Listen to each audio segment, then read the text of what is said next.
annulé au tout dernier moment, parce que Serge Rebourg, qui devait assumer cette conférence, devait absolument participer à des obsèques d'une amie très proche de Serge, et qui avait travaillé beaucoup avec Jacques Ralite, et donc il se sentait énormément concerné.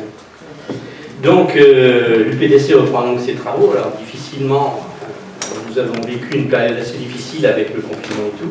On espère que ça va continuer comme on le faisait d'habitude, c'est-à-dire avec à peu près une conférence par mois sur les sujets les plus variés qui soient.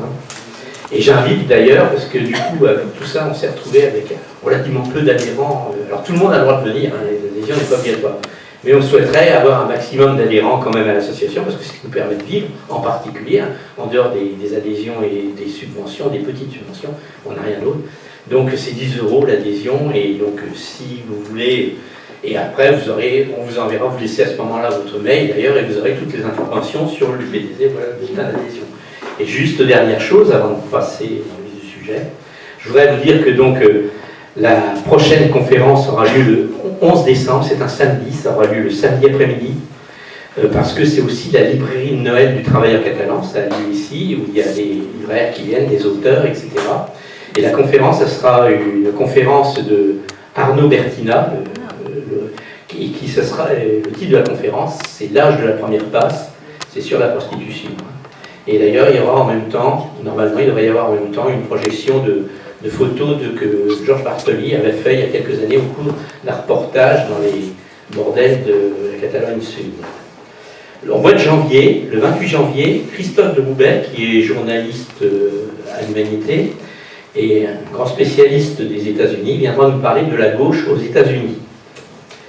Le 25 février, c'est Jean-Louis Sagot du Vauroux, philosophe, qui viendra nous parler de la gratuité. Donc voilà.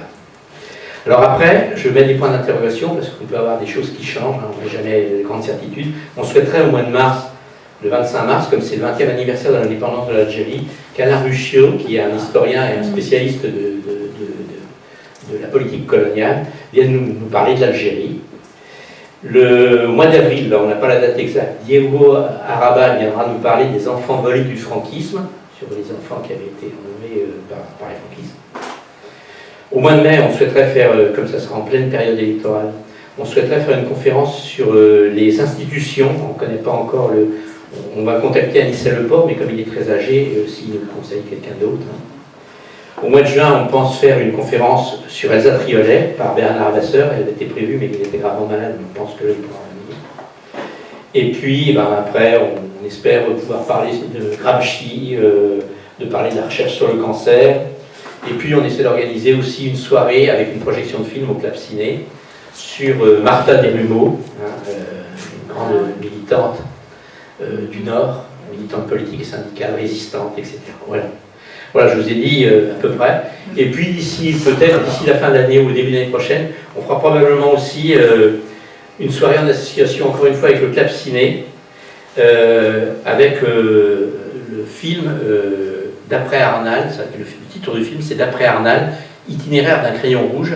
C'est l'histoire donc du dessinateur Arnal. Ceux qui connaissent, c'est tout simplement le créateur de Pif le chien, qui était un républicain espagnol. Et cette soirée se fera en présence de l'acteur qui joue le rôle d'Arnal, Denis Lavant, donc on n'a pas fixé la date parce que ça dépend aussi des disponibilités de Denis Lavant. Voilà, j'ai à peu près fait le tour des activités de l'UPTC. Naturellement, on vous tiendra au courant si vous laissez votre adresse mail et si vous adhérez à l'association. On en met un petit coup, il faut. Voilà. Et donc, j'ai le plaisir de vous présenter donc, Gilles Talucci, qui est donc un physicien, théoricien dans le domaine de la physique des particules. Il s'intéresse aujourd'hui d'ailleurs à la cosmologie, à la philosophie des sciences. Il a fait toute sa carrière, depuis 1962, au CEA, et il est retraité. Mais il est toujours actif, la preuve, il est à nos côtés. Et il a écrit de nombreux ouvrages. Alors, il y en a, voilà, celui-là, il est assez connu, il est en vente là-bas. Ça, c'est un de ces derniers, mais il n'est pas en vente là-bas parce qu'on est en rupture de stock. Ceux-là sont un peu plus âgés, voilà. Puis il y en a d'autres, il y en a plein d'autres encore. Et il vient de terminer, alors je ne l'ai pas là, en collaboration avec Jean-Pierre Gazeau, un travail sur la matière noire, qui doit être publié dans une revue internationale avec comité de lecture. Voilà. Et il va nous parler de ce soir, donc, des nouvelles de l'univers.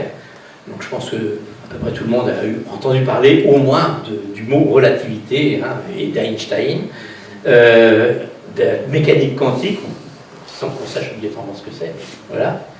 Et on a, dernière nouvelle, on a un certain nombre de découvertes scientifiques qui peuvent penser que le mariage qu'on croyait impossible entre ces deux théories peut-être aujourd'hui avoir lieu, ou au moins que les rapprochements soient considérables, ce qui ouvrirait bien entendu de nouvelles portes pour la recherche scientifique et une nouvelle, je dirais, révolution au niveau scientifique. Mais comme moi je ne suis pas un membre du CEA, je ne suis pas un physicien, je suis amateur, je préfère passer la parole tout de suite à Gilles Cohen-Tamici. Merci.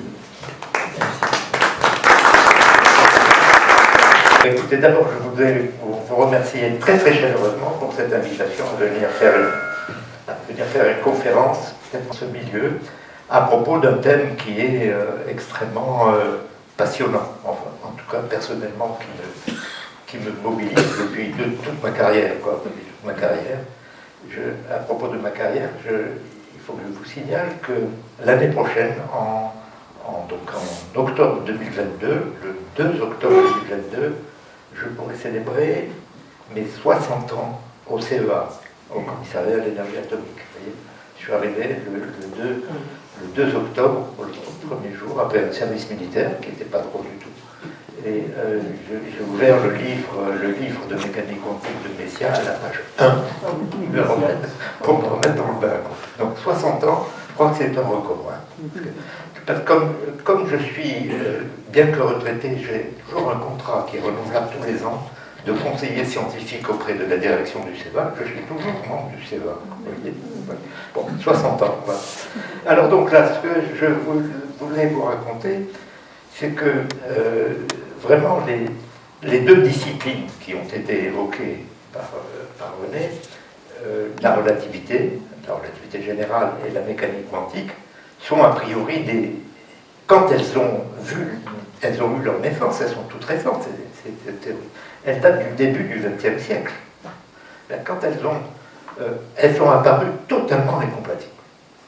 Et Einstein, vous verrez, il y a une citation qui dit les réunir, les difficultés déjà avec la relativité restreinte, c'est des difficultés terrifiantes, et avec la relativité générale, c'est des difficultés qui s'élèveront jusqu'au ciel. Bon, donc, vous pensez que c'était vraiment quelque chose d'impossible. Et ce que je vais essayer de vous montrer, c'est que grâce à des progrès très importants qui ont eu lieu au tournant du XXe et du XXIe siècle, on a vraiment l'impression qu'on a un nouveau panorama qui se présente, que peut-être le mariage est peut-être pas, ça ne veut pas dire qu'il est du jour au lendemain, mais qu'il n'est peut-être pas si impossible que ça. Voilà. Donc c'est ça que je vais essayer de vous montrer. Je vais me mettre par là pour qu'on puisse voir. Voilà, donc je vais vous parler des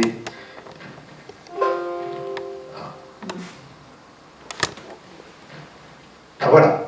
Donc il se trouve qu'au XXe siècle, on a eu trois grandes avancées majeures. D'abord, on a la naissance d'une cosmologie scientifique. C'est-à-dire qu'on a commencé à considérer qu'on pouvait faire une théorie de l'univers dans son ensemble comme le plus grand tout qui puisse se concevoir et qui soit une théorie scientifique, pas une théorie théologique ou religieuse. Deuxièmement, on a vu la naissance de la physique des particules élémentaires. Ça n'existait pas avant. On ne savait pas ce que c'était.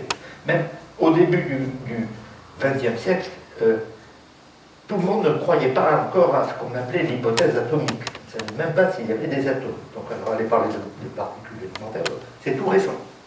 En fait, la physique des particules élémentaires, elle a commencé vraiment à devenir une vraie discipline scientifique à la fin des années 50. C'est-à-dire juste quand j'ai commencé à faire ma carrière au CEA en 62. Donc pourquoi la fin des années 50 ? Parce qu'il fallait qu'il y ait des accélérateurs de particules qui soient suffisamment puissants pour qu'on puisse faire des expériences et avoir des données scientifiques pour cette discipline qui était toute débutante. Donc ça, c'est la deuxième grande avancée, la naissance de la physique des particules. Et la troisième avancée, c'est la convergence de ces deux disciplines, qui se sont dotées chacune de ce qu'on appelle un modèle standard. Qu'est-ce que c'est comme modèle standard? C'est la théorie de référence, au-delà de laquelle c'est possible d'aller, mais il ne faut pas qu'on aille en deçà d'elle. C'est-à-dire que c'est des théories, il faut faire au moins aussi bien qu'elles, si on veut avancer. Et c'est des théories très solides. Donc, la physique des particules a un modèle standard. C'est celui qu'on a décrit dans le livre Le boson et le chapeau mexicain, qui a eu son apogée en 2012 avec la découverte du fameux boson de Higgs. Et puis, ces deux théories ont des modèles standards, et puis elles sont en train de converger. Elles ne sont pas encore complètement réconciliées. Pour utiliser un terme des sociétés capitalistes, elles se sont consolidées. Ces deux théories tentent à se consolider pour aboutir à ce qu'on appelle, c'est plus une cosmologie, mais c'est une cosmogonie. Par cosmogonie, ça veut dire qu'il y a aussi la notion de temps, il y a la notion d'origine. Cosmogonie, ça va avec Genèse, avec la Genèse. Alors, c'est en train de converger vers une cosmogonie scientifique. Alors, la cosmogonie, jusqu'à présent, la cosmogonie, c'est réservé aux religions, parce qu'il n'y a pas de religion qui n'est pas, quelque part, un grand récit cosmogonique fondateur de la religion. Voilà. Et d'ailleurs, pour définir ce que c'est que la cosmogonie, je fais appel à le premier, qui a vraiment le père fondateur de la cosmologie moderne, qu'il appelait d'ailleurs une cosmogonie, un chanoine. Donc il a fait une théorie scientifique, mais cela étant, il a été pris entre deux feux. Hein. D'une part, il y avait les rationalistes qui lui reprochaient de dire que voilà, c'est un prêtre catholique qui veut venir nous prouver l'existence de Dieu. Quoi. Et d'autre part, il y avait le pape Pie XII à l'époque qui voulait le récupérer. Et il dit, voyez, voilà les scientifiques qui sont en train de prouver l'existence de Dieu. Donc voilà, donc il a toujours fait très attention de se démarquer, de mettre une ligne de séparation très claire entre la religion, la théologie et la science. Et alors, ce qu'il appelle une théorie cosmogonique, alors voilà, ce qu'il dit, l'objet d'une théorie cosmogonique, c'est de rechercher des conditions initiales, le point de départ, qui soient le plus simple possible, à partir desquelles, par le jeu des forces qu'on connaît, il est possible de reconstituer le monde actuel dans toute sa complexité. Et ça, c'est peut-être une théorie scientifique, elle n'a rien à voir avec la religion. Et moi, c'est une définition que j'accepte. Hein, donc je vais vous parler de la cosmogonie scientifique qui est en train peut-être de sortir de l'enfance, qui est en train de devenir une véritable théorie scientifique mature. Alors, ce qui se passe entre ces deux théories, c'est qu'elles ont toutes les deux une relation temps-énergie. Alors, en cosmologie, ce que l'on constate d'abord, c'est que l'univers actuel est en expansion. C'est-à-dire que les galaxies qui constituent l'univers s'éloignent les unes des autres, d'autant plus vite qu'elles sont loin. Donc ça veut dire que c'est tout l'univers qui tente à s'étendre, à devenir de plus en plus grand. Alors, si on accepte ça c'est un constat, l'univers est en expansion, alors on peut essayer, par la pensée, de remonter le temps dans le passé. Si l'univers est en train de s'étendre, ça veut dire que dans le passé, il était plus petit, plus concentré. Et s'il était plus concentré, eh bien, il allait devenir plus dense, il allait devenir plus chaud. C'est-à-dire il y aurait plus d'énergie. Donc, dans le passé, l'énergie est très grande. Voilà, c'est ça. Donc, il y a une relation temps-énergie, l'univers primordial, c'est-à-dire l'univers dans le passé, le plus lointain, au tout début. Hein, l'univers primordial est modélisé comme un fluide qui a une densité, une température qui décroissent avec le temps écoulé depuis le Big Bang. Donc, en remontant le temps, elles sont de plus en plus grandes. Donc, il y a une relation temps-énergie. Hein. Dans le passé, l'énergie était très grande. Eh bien, et en physique des particules, on a aussi, à cause des aspects de la physique quantique, avec ce qu'on appelle les inégalités de Heisenberg, qui nous disent que l'infiniment petit et l'infiniment bref correspondent à l'infiniment grand en énergie. C'est-à-dire que si on veut étudier un phénomène microscopique, on ne peut pas l'observer sans modifier beaucoup de son énergie. Et, si vous voulez, même, et ça a à voir aussi avec le temps. C'est-à-dire, si vous voulez voir un phénomène dans l'infiniment petit, vous allez essayer de faire une caméra avec beaucoup de photos par unité de temps. D'accord? Mais si vous voulez voir quand même quelque chose, plus le temps d'illumination est bref, plus il faut que vous mettiez de l'énergie pour voir quelque chose. Donc si vous voulez voir dans le passé des mouvements très rapides, etc., il vous faut exploser en énergie. Autrement dit, l'infiniment bref et l'infiniment petit, ça correspond à l'infiniment grand en énergie. Voilà. Et alors, qu'est-ce que c'est que la cosmogonie? Alors, c'est la quête. Ce qu'on va espérer avec ça, c'est la quête de l'origine, d'essayer de remonter le temps jusqu'à l'origine, évidemment, essayer de comprendre ça. Mais c'est aussi la quête de l'unité, parce qu'on peut espérer que quand on va remonter dans le temps, toutes les interactions se mélangent les unes avec les autres, s'unifient les unes les autres. Donc c'est la quête de l'origine et la quête de l'unité. La cosmogonie, c'est plutôt ça. Alors, le point de départ de la relativité générale et de la cosmologie, finalement, c'est l'équation d'Einstein. Alors là, je vais écrire une équation, c'est la seule équation que j'ai créée. Hein. C'est simplement pour la commenter. Hein. L'équation d'Einstein, là voilà. Je vais commenter les différents termes de cette équation. Vous avez par exemple la quantité G indice mu nu, les grecs. G mu nu de x, c'est ce qu'on appelle la métrique de l'espace-temps. C'est ce qui nous permet de mesurer les longueurs et les durées. D'accord? Et ça, c'est l'inconnu de l'équation. D'autre part, vous avez des termes qui sont alors vraiment l'apport d'Einstein qui dit que c'est dans cette équation-là, on a des quantités qui sont liées à la courbure de l'espace-temps. C'est-à-dire que l'espace-temps, c'est pas comme une feuille de papier plate, c'est plutôt comme une membrane de caoutchouc. Vous voyez, on peut voir la gravitation comme une déformation de l'espace-temps. Imaginez que l'espace-temps, ça soit une membrane de caoutchouc. Prenez une bille de plomb très lourde, elle va creuser là-dedans, puis vous pouvez envoyer une petite bille plus légère, vous allez voir qu'elle va se mettre à tourner autour de la lourde et tomber dessus. Mais ça c'est la gravitation. La gravitation, il faut la lier à la courbure de l'espace-temps. Alors, de façon mathématique et compliquée, mais je ne vous demande pas d'entrer dans les détails, cette courbure, elle fait apparaître deux quantités.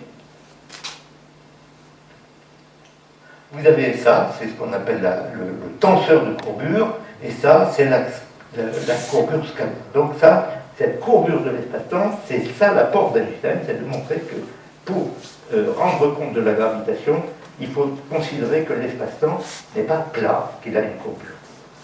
Et alors, ce qui se passe, il a trouvé aussi, et ça, il n'a pas très bien compris qu'est-ce qui se passait, parce qu'il lui fallait un terme ici, qui est proportionnel à la métrique de l'espace-temps, avec une constante, qui s'appelle la constante cosmologique. Il avait trouvé ce terme-là, et puis, au début de sa théorie, il a dit, oh non, qu'est-ce que ça vient faire là, je l'oublie. Et puis après, quand il a voulu faire un modèle pour la cosmologie, il s'est rendu compte qu'il fallait qu'il le mette, parce que cette constante cosmologique, elle a un effet assez formidable, assez amusant. C'est un effet qui est une sorte d'antigravité. Si vous n'avez pas la constante cosmologique et vous faites l'équation d'Einstein, vous allez voir que l'univers à cause de sa gravitation qui agit de la même façon pour toutes les particules, c'est qu'il va finir par s'effondrer sur lui-même. Or, il est en expansion. Donc, il faut un terme qui soit un peu une répulsion gravitationnelle. Et il se trouve que si cette constante lambda est positive, c'est ça le rôle que ça joue. Donc, il a remis cette constante. Et puis après, on lui a montré que ça, si cette constante n'était pas bon, parce que ça fait un équilibre entre la gravitation et la constante cosmologique, mais cet équilibre est instable. Et ça, un physicien qui fait un équilibre qui est instable, dit j'ai fait la plus grosse erreur de ma vie. Donc il a abandonné la constante cosmologique. Vous allez voir ce qui se passe, c'est que comme Einstein l'avait abandonné, tout le monde a dit après il n'y a pas de constante cosmologique. Puis finalement, à la fin du XXe siècle, elle réapparaît. C'est ça la nouveauté. C'est une nouveauté assez extraordinaire que je vais essayer de vous faire partager cet étonnement que nous avons. Alors, le membre de droite, le membre de droite, c'est les données, c'est la matière. C'est la matière qui conditionne la courbure de l'espace-temps grâce à l'équation de Einstein. Alors, ce qui est assez amusant, c'est que donc vous avez le tenseur d'énergie de la matière, et alors là, vous avez une constante universelle, qui est la constante qu'on appelle d'Einstein, mais c'est la constante de Newton, G, divisée par le carré de la vitesse de la lumière. Vous voyez, la constante de Newton, déjà, est très petite. C est très grand, et quand vous divisez la constante de Newton par C au carré, vous avez une constante qui est vraiment très petite. Or, c'est ça qui caractérise la nouveauté de la relativité générale. Donc, il fait sa théorie, disant, il croyait que jamais on arriverait à tester cette théorie, quoi, parce que cette constante est tellement minuscule que... Mais en fait, ce qui se passe, c'est que maintenant, on sait très bien vérifier cette théorie de la relativité générale, et on s'aperçoit qu'elle est exacte avec une précision absolument fantastique.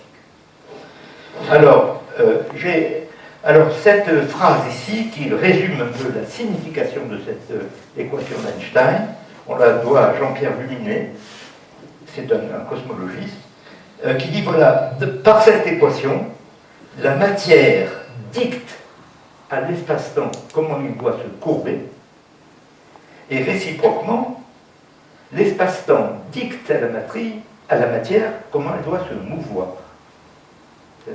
Pour ça, c'est une très bonne façon de résumer la signification profonde de cette équation. Et alors cette équation, c'est un ami qui m'a montré que c'est l'ancien responsable du département de physique du Palais de la Découverte. J'étais venu faire une conférence, un peu comme celle de ce soir, et il m'a raconté qu'il avait fait avec sa femme, qu'il était à la retraite. Avec sa femme, ils sont allés en Bolivie. Ils ont été dans un gros désert de sel en Bolivie, et leur surprise a été de voir cette vieille locomotive sur laquelle on a peint l'équation d'Einstein. Il m'a donné cette photo, et alors à chaque fois je la remets sur toutes les conférences que je fais, parce que comme ça c'est piquant, disons. Alors voilà. Alors, le problème de cette équation, c'est que c'est le membre de gauche et le membre de droite, comme l'explique Einstein dans cette citation, le membre de gauche, c'est sa théorie. Il dit ça, c'est comme un palais de marbre pur, bien ciselé, parce que c'est magnifique. Alors que le membre de droite, c'est du bois vil et ordinaire. Vous voyez ce qu'il dit? Et en fait, c'est un peu de la phénoménologie. Et alors, ce qu'il dit à la fin, la représentation phénoménologique de la matière ne supplée en réalité que très imparfaitement une représentation qui correspondrait à toutes les propriétés connues de la matière. Or, ça a changé. Parce que les propriétés de la matière, ça c'est le domaine de la mécanique quantique. Et la mécanique quantique, c'est une théorie qui a envahi toute la connaissance. Vous savez que le PIB des États-Unis dépend à plus des 2/3 de la mécanique quantique. Vous voyez, il n'y a pas de technologie qui, à un moment ou à un autre, ne fasse pas appel aux connaissances qu'on accorde à la théorie quantique. Donc on a des énormes progrès là-dessus.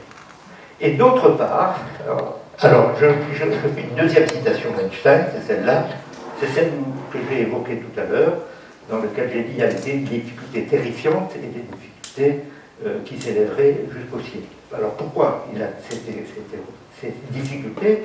C'est que vous voyez, la théorie de la gravitation que l'on a dans l'équation d'Einstein est une théorie, a priori, on ne voit pas qu'elle aurait à voir avec la statistique. C'est des mathématiques pures, c'est, comme on dit d'ailleurs, c'est more geometrico, c'est de la géométrie pure. C'est des mathématiques pures. Donc qu'est-ce que vient faire alors que la mécanique quantique, de part en part, à un mot, jamais elle peut faire complètement abstraction de la statistique et des probabilités. Donc pour lui, ça lui paraît impensable. Voilà, ça lui paraît impensable. Il dit c'est des difficultés qui s'élèveraient jusqu'au ciel. Alors, voilà, c'est la question que je pose, que je vais essayer de discuter avec vous ce soir. Est-ce que ce mariage de la relativité et des quanta est si impossible que ça? Ben, on va voir que peut-être non. Alors, d'abord l'espace-temps. Alors, ce qui se passe, c'est que dans son débat avec Einstein, au début, là, où il a commencé à faire sa théorie, il s'est tout de suite rendu compte que s'il voulait appliquer sa théorie quelque part, il fallait le faire dans la cosmologie, dans l'univers. Parce qu'il n'y a que dans l'univers que la gravitation est vraiment très très importante.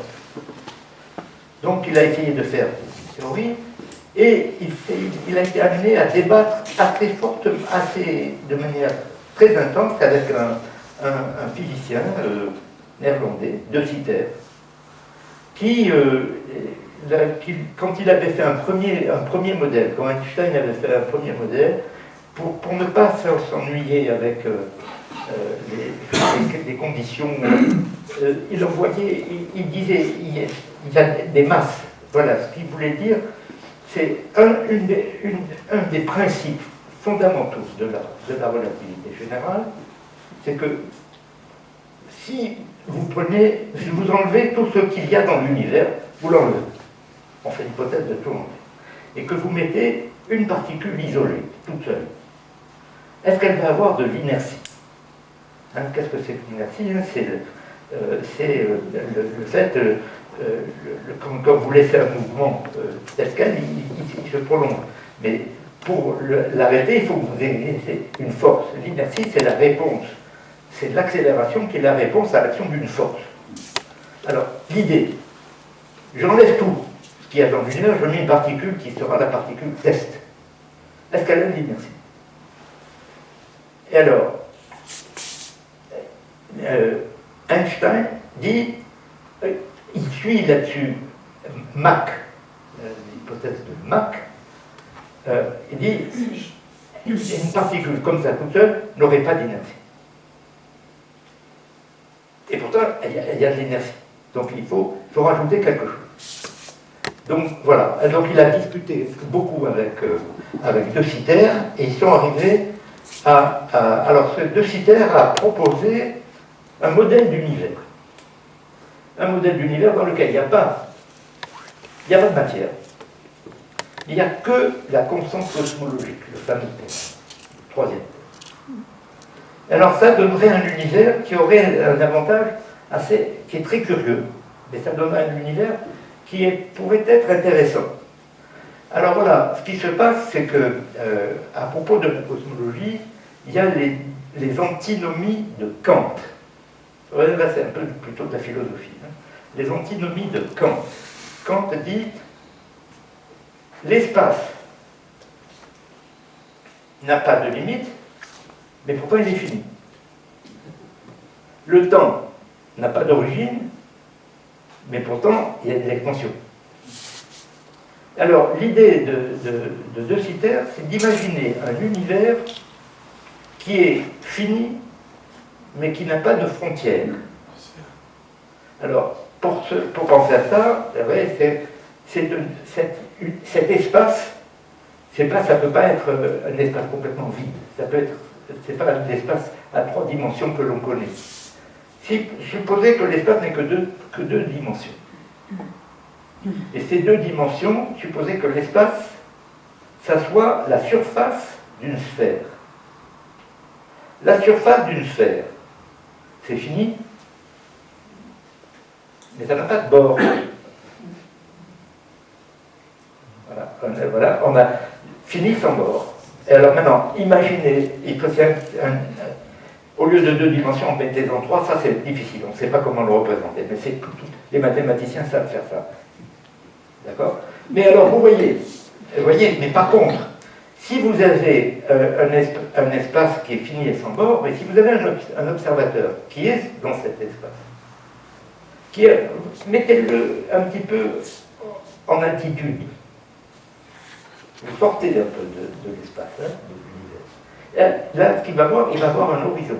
Vous voyez, si vous avez un espace, si vous avez cet espace, et c'est ça qu'a imaginé De Sitter, si votre espace, qui est sphérique, sans bord, fini mais sans bord, est en expansion. Vous voyez, et supposez que le rayon de la sphère croît avec le temps. Il va arriver un moment où la vitesse avec laquelle l'horizon... Alors d'abord, il va y avoir un horizon qui est quoi? Moi, ce que j'ai dessiné avec cette ligne rouge, vous voyez, cette ligne rouge, c'est l'horizon des événements. C'est-à-dire qu'un événement qui a lieu quelque part ici, la lumière n'a pas le temps de parvenir au point haut, parce que l'univers, l'horizon file plus vite que la lumière. Donc la lumière n'a pas le temps d'arriver. Donc il y a un horizon. Alors, bon, ça peut être fait mathématiquement. Je passe assez vite. La lumière émise par des sources situées dans cette partie, dans cette région, ne parvient pas à haut. Et alors, bon, il y a des équations, mais je vous les montre, mais ce n'est pas le fait de s'attarder là-dessus. En fait, vous avez un rayon de l'univers qui croît exponentiellement avec le temps. Donc, voyez ce qui se passe. Imaginez que l'univers soit comme ça. Donc, il y a une expansion, etc. On a un horizon. C'est une limite, mais ce n'est pas une vraie limite, c'est un horizon. L'horizon, c'est virtuel. Vous voyez, ce n'est pas une limite physique. D'accord? Et puis, et vous allez dire que si vous voulez remonter dans le temps, l'univers va devenir très petit et il va se ratatiner au centre de la sphère. Mais le centre de la sphère n'est pas sur la sphère. Il est hors de l'univers. Donc, vous voyez, maintenant, le point zéro, c'est une singularité, parce que ça veut dire que l'énergie devient finie. Mais c'est pas grave, c'est hors de l'univers. Donc, c'était ça l'idée de Sitter. Alors, ils ont eu un débat, lui et Einstein, qui est magnifique, ce débat. Alors, on l'a reporté avec assez... Ça mériterait, rien que ça mériterait une conférence si on voulait discuter de ça. Et cela étant, on va essayer de continuer. Alors voilà, ce qui se passe, c'est que, avec cette idée du Big Bang, vous avez le modèle, le Big Bang, c'est cette singularité au centre de la sphère, qui est un peu hors du sol. Alors, vous avez le premier modèle cosmologique, les premiers modèles. Ah, ça c'est votre mari. Voilà.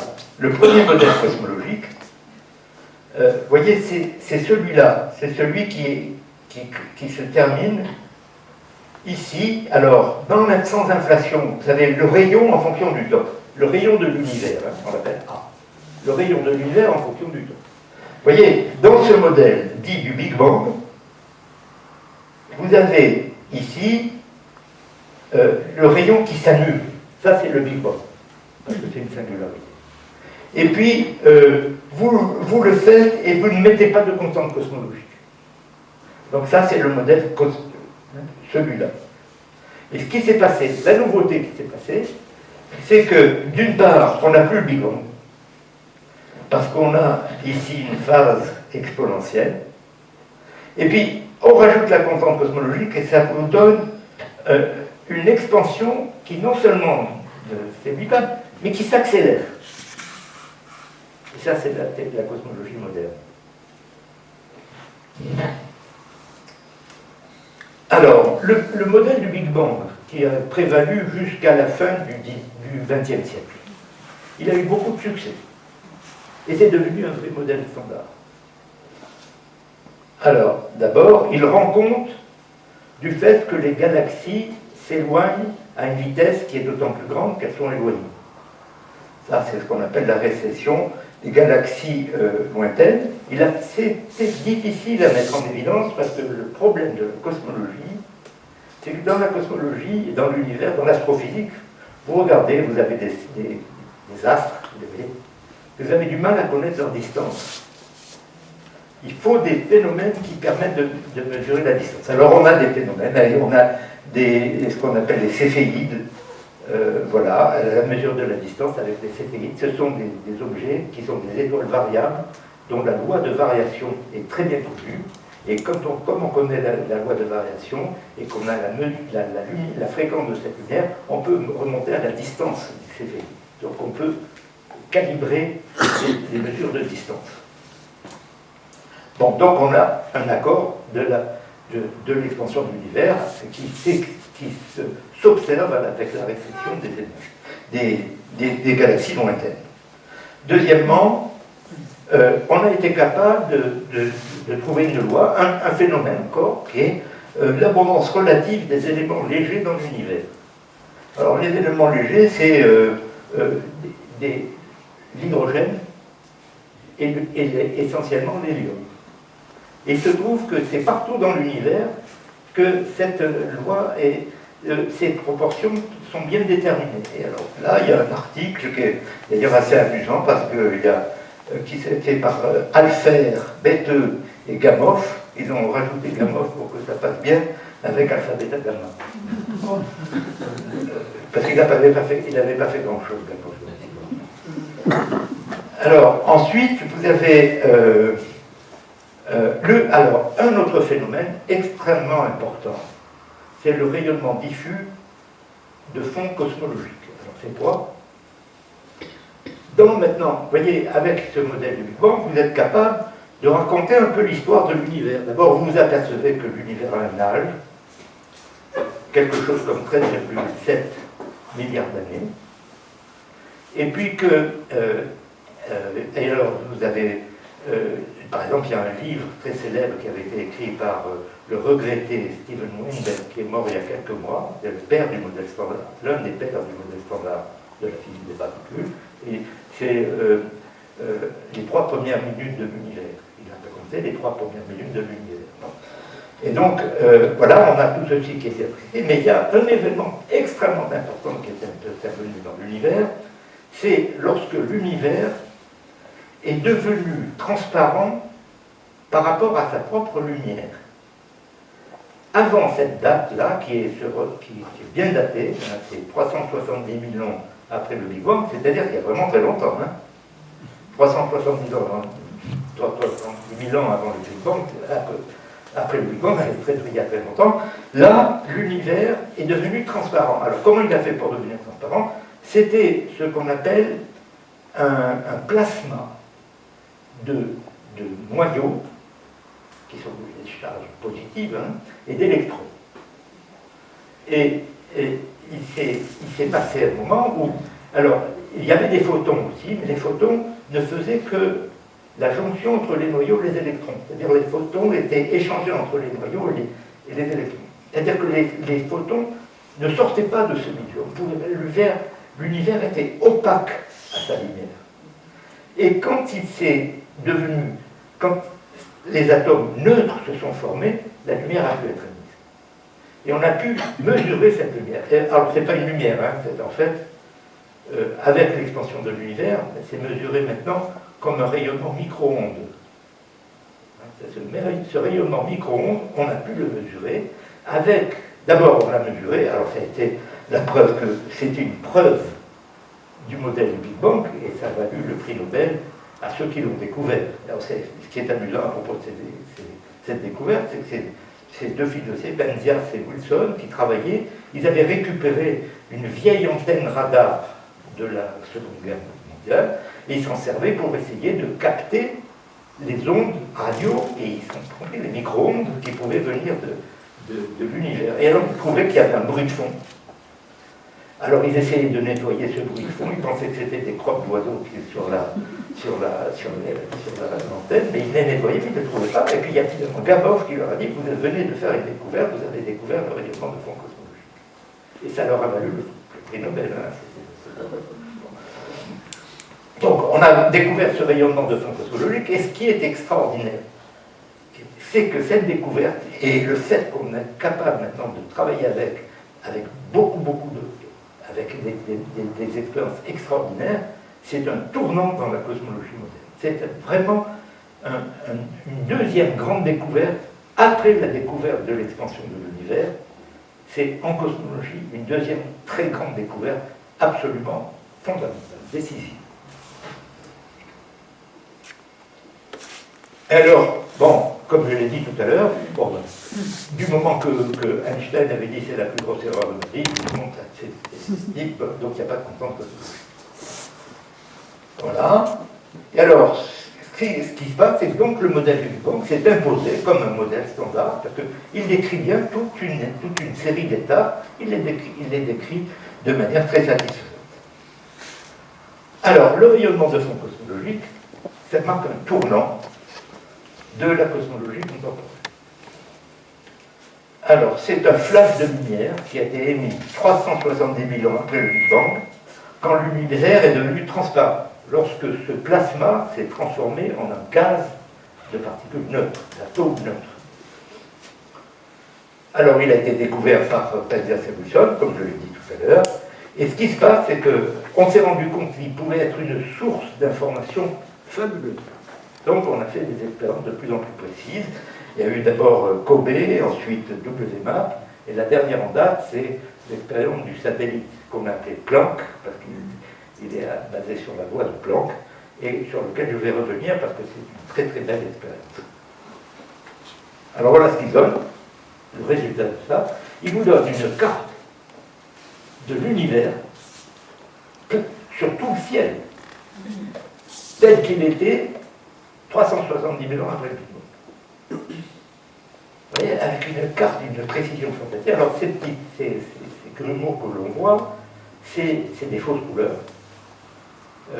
C'est d'autant plus rouge que c'est énergétique. Et quand c'est bleu, c'est complètement l'envers de ce qu'on fait d'habitude. Donc, mais c'est plus avec, je sais pas, avec la vie quotidienne, plutôt que le science. Donc, cette distribution sur le ciel, l'ensemble du ciel, est extrêmement homogène. Il n'y a que des petites fluctuations qui sont de l'ordre de 1 100 000e. Et ces petites fluctuations, eh bien, on a compris que ces petites fluctuations, il n'y avait rien dans le modèle de la physique des particules, des origines de l'univers, qui puisse expliquer ces fluctuations. Il fallait imaginer que c'était dans les tout débuts de l'univers. Et ça, c'est ce qu'on pense d'ailleurs être le siège de ce qu'on appelle la réconciliation de la relativité avec la mécanique quantique. Ça serait la gravitation quantique. Alors donc, on s'est attaché à mesurer ça avec beaucoup de précision. Alors, il faut que je vous raconte un petit peu sur cette expérience Planck. Ça, c'est Planck.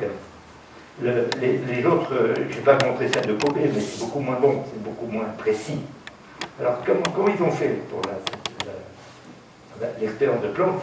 C'est assez fantastique. Parce que ce rayonnement, c'est un rayonnement infrarouge. C'est un rayonnement radio. Donc, c'est un rayonnement de très très basse fréquence. Alors, le détecteur, il est dans l'espace. Et si vous le mettez dans l'espace, c'est un détecteur qui va réagir à des très basses fréquences, donc à des ondes de très basse fréquence, donc des très basses températures. Si vous le mettez dans l'espace, s'il reçoit le soleil, votre détecteur est bousillé, quoi. C'est pas possible. Ils ont réussi à trouver une astuce extraordinaire. Ils ont mis leur détecteur au point de Lagrange. Alors, qu'est-ce que c'est que le point de Lagrange?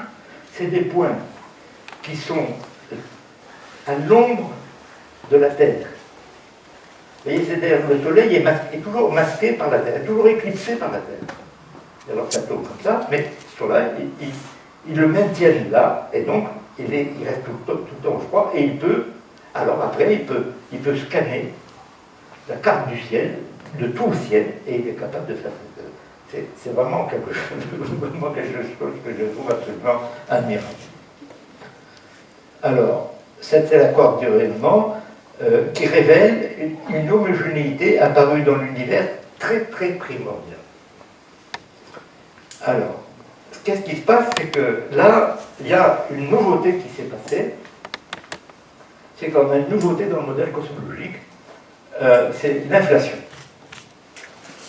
Alors, voilà, le défaut du modèle du Big Bang, qu'on appelle le modèle du Big Bang chaud, c'est la singularité du Big Bang, parce que c'est une singularité. Et cette singularité, une singularité dans une théorie, ça veut dire que la théorie se heurte à un mur, on ne peut rien dire. Alors, juste après la singularité du Big Bang, l'expansion de l'espace est tellement rapide. Vous voyez, ce qui se passe, c'est que l'expansion est tellement rapide avec cette singularité que, comme le dit un collègue que j'ai appelé Gabriele Veneziano, l'univers était trop grand pour son âge. Le jeune univers était trop grand pour son âge. Alors vous allez voir pourquoi. Et selon le scénario du Big Bang, la distance, de même aussi, le fait qu'on observe que finalement dans l'univers, il n'y a pas de courbure. Il n'y a pas de courbure. Globalement, il est plat. Ça, on ne sait pas comment ça se fait. Et si on voulait expliquer ça avec la singularité, on n'y arriverait pas. Donc il a fallu sortir de la singularité du Big Bang. Et alors voilà ce qui se passe.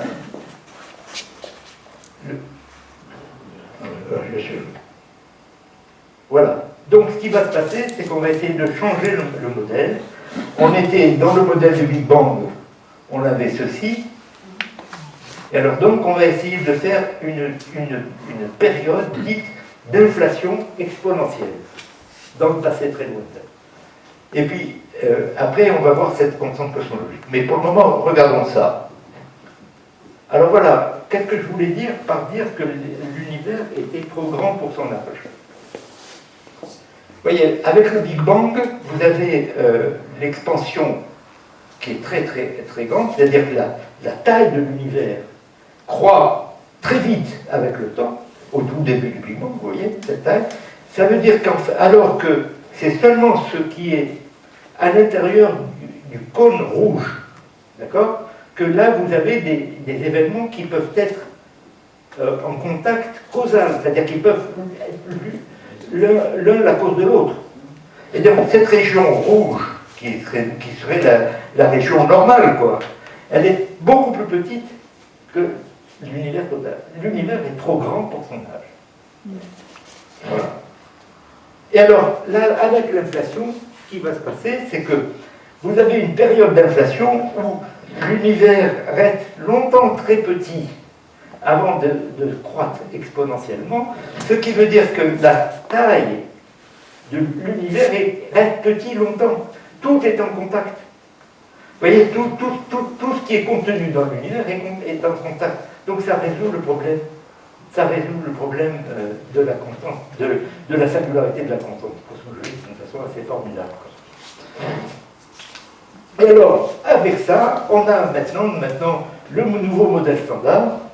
Alors, ce qu'il faut voir, c'est qu'on peut porter, au lieu de porter le rayon de l'univers en fonction du temps, on va porter le rayon de l'horizon de Hubble en fonction du rayon de l'univers, en fonction de A.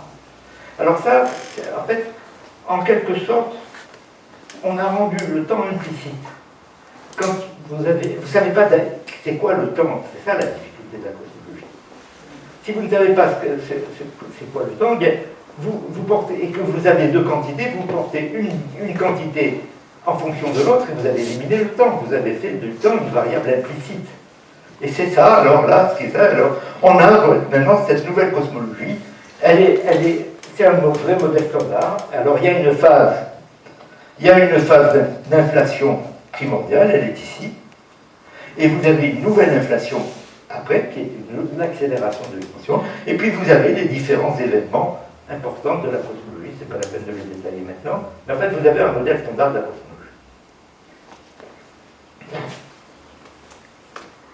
Alors voilà, donc cette cosmologie, elle a un intérêt extraordinaire, c'est qu'elle a l'air d'être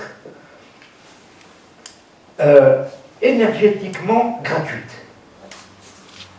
Ça ne coûte pas d'énergie pour faire un univers. D'ailleurs, Georges Lemaître, dans son livre, il a raconté les différentes hypothèses cosmologiques avant lui. Il a en particulier cité Kant. Et il fait dire à Kant, il a osé dire, donnez-moi de la matière, j'en fais un monde. Vous voyez, ça c'est bien. C'est bien un chanoine qui raconte ça. Vous voyez, parce que lui, quand même, incontestablement, ce qu'il a derrière la tête, c'est la création. La création, c'est Dieu. Mais donc, et alors lui, il a remplacé ça, et d'ailleurs son livre s'appelle L'hypothèse de l'atome primitif. C'est-à-dire l'univers né d'un seul atome. C'est-à-dire dire qu'il c'est gratuit au niveau énergétique. L'énergie d'un atome par rapport à l'ensemble de l'univers, c'est absolument négligeable. D'accord? Donc, et alors il dit, à la fin de son livre, il reprend ce que dit Kant, il dit je ne peux rien dire d'autre que de redire ce que a dit Kant en le transposant, en disant donnez-moi un atome et j'en fais un univers. Donc voilà, c'est ça qui est en train d'apparaître, c'est qu'on aurait un univers dont on dit qu'il émerge du vide. Et il émerge du vide. Mais, c'est là que j'ai une citation extrêmement importante à faire. Voilà, une citation de Pascal. Ce que dit Pascal, c'est que l'espace vide, ça n'est pas le néant. Et c'est très astucieux, parce qu'il arrive à dire, l'espace vide tient le milieu entre le néant et la matière. Il y a autant de distance entre l'espace vide et la matière qu'entre l'espace vide et le néant. Ça tient le milieu. Et ça, c'est assez stupéfiant qu'il ait eu cette intuition. C'est vraiment ce qu'est en train de révéler la cosmologie moderne. C'est qu'en fait, on peut dire que la matière, l'univers matériel, émerge de cet espace vide qui n'est pas le néant. Et alors, c'est là qu'intervient la physique quantique. La physique quantique, elle nous a produit un concept d'espace vide qui n'est pas le néant. Voilà. C'est ça un petit peu le secret de toute cette convergence actuelle. En effet, alors voilà, qu'est-ce que le vide en théorie quantique des champs? D'abord, qu'est-ce qu'un champ? Un champ quantique. Alors, un champ quantique, c'est un champ relativiste qui est défini en chaque point de l'espace-temps. C'est une fonction, c'est une structure étendue à l'ensemble de l'espace-temps. Mais c'est relativiste, c'est pas l'espace et l'espace-temps. Et d'autre part, c'est un champ quantique, c'est-à-dire que c'est un ensemble, un champ quantique, c'est un ensemble d'opérateurs qui agissent dans un espace abstrait. Ils n'agissent pas sur l'espace, ça agit dans un espace abstrait, des opérateurs d'émission ou d'absorption d'un grain d'énergie, un quantum d'énergie impulsion, qu'on appelle d'ailleurs une particule ou une antiparticule. Voilà. Un champ, c'est un ensemble d'opérateurs définis en chaque point de l'espace-temps, d'opérateurs de création, d'absorption d'une particule ou d'une antiparticule. C'est compliqué, hein, mais bon, c'est comme ça, il faut vivre avec. Bon. Un peu. Voilà. Alors, d'autre part, vous avez la dualité onde-particule dans la physique quantique. Grâce à la dualité onde-particule, vous avez le champ quantique, c'est des ondes quand vous le considérez dans l'espace-temps, et c'est des particules dans l'espace abstrait des états du champ définis par le nombre de quanta d'énergie actuelle. Et le vide quantique, c'est l'état fondamental du système, c'est l'état d'énergie minimum. C'est l'état à zéro particule. Mais avoir zéro particule, ça veut pas dire que c'est le néant. Voilà. Alors, la conséquence des inégalités de Heisenberg, c'est là que j'insiste beaucoup, parce que c'est vraiment le point le plus délicat de tout l'exposé. Hein. Quand le nombre de particules est bien déterminé, par exemple dans le vide, il est bien déterminé, puisqu'il est nul. Quand le nombre de particules est bien déterminé, ce nombre est nul dans le vide, l'état spatio-temporel du champ est complètement indéterminé. Et réciproquement, quand l'état spatio-temporel du champ est bien déterminé, par exemple, dans un état cohérent tel qu'il est produit par un laser, hein, voici un exemple, hein, en fait c'est un flux de photons. Il n'y a pas un nombre de photons, mais d'états, c'est un flux de photons. Donc, dans l'espace-temps, alors maintenant, dans l'espace-temps, le vide quantique est assimilable, puisque son état n'est pas bien déterminé, il est assimilable à un milieu complexe, siège de fluctuations du ou des champs quantiques. Et c'est de ces fluctuations qu'est née la matière et le reste de l'univers. Ce serait, c'est le conditionnel. Alors, là aussi, l'expérience de Planck a fait quelque chose d'extraordinaire. Ils se sont posé la question, ils ont voulu réaliser l'expérience de pensée qui consiste à enlever tout. En fait, ils ont réalisé l'expérience qui consiste à se mettre hors de l'univers. Pour penser l'histoire de l'univers, il faut se mettre hors de l'univers. Bon, pour se mettre hors de l'univers, alors qu'est-ce qu'ils ont fait? Alors, ils ne peuvent pas se mettre hors de l'univers actuel, mais hors de l'univers tel qu'il était il y a 370 000 ans après. Donc ça, c'est possible. Alors, comment c'est possible? Alors, vous avez l'émission, le champ, le fond de rayonnement diffus, cosmologique, qui est émis. Il a été émis là, et puis il arrive au détecteur de Planck, qui est dans ces points de Lagrange là-bas. Mais entre-temps, la lumière, les ondes électromagnétiques de ce rayonnement de fond diffus, ont traversé tout l'univers sur 13 milliards d'années. Donc, et la théorie de la relativité générale nous dit que, alors d'abord, excusez-moi, avant, on peut enlever tout ce qu'il y a devant. Alors, c'est possible d'enlever les galaxies qui sont devant ce rayonnement. Ça, c'est possible parce que la lumière qui vient de ces galaxies n'obéit pas à la loi de Planck. Alors, si vous voyez quelque chose qui n'obéit pas à la loi de Planck, vous l'effacez, tout simplement. Bon. Donc, ils ont fait ça. Ils se sont rendus compte que quand ils font ça, ils ont laissé quelque chose. En effet, la lumière, elle a été, c'est un effet qui a été prévu par la théorie de la relativité d'Einstein. La matière agit comme des lentilles gravitationnelles. Donc, ces lentilles, vous voyez, font que le trajet de la lumière n'est plus rectiligne. Et ce qui se passe, ils ont mesuré deux quantités, la température du rayonnement, ainsi que sa polarisation. Je ne rentre pas sur la définition de ce qu'est la polarisation, mais ils ont deux quantités, et avec ces deux quantités, ils font des corrélations qui leur permettent d'éliminer cet effet de distorsion, l'effet de l'antigravitation. C'est-à-dire, c'est l'antigravitationnel, c'est le champ magnétique, c'est le champ de la gravitation, c'est le champ de gravitation. Ils ont enlevé le champ de gravitation. Donc ils ont réussi à sortir vraiment de l'univers, à le voir de l'extérieur. Et à partir du moment où vous le voyez de l'extérieur, après vous pouvez faire une simulation.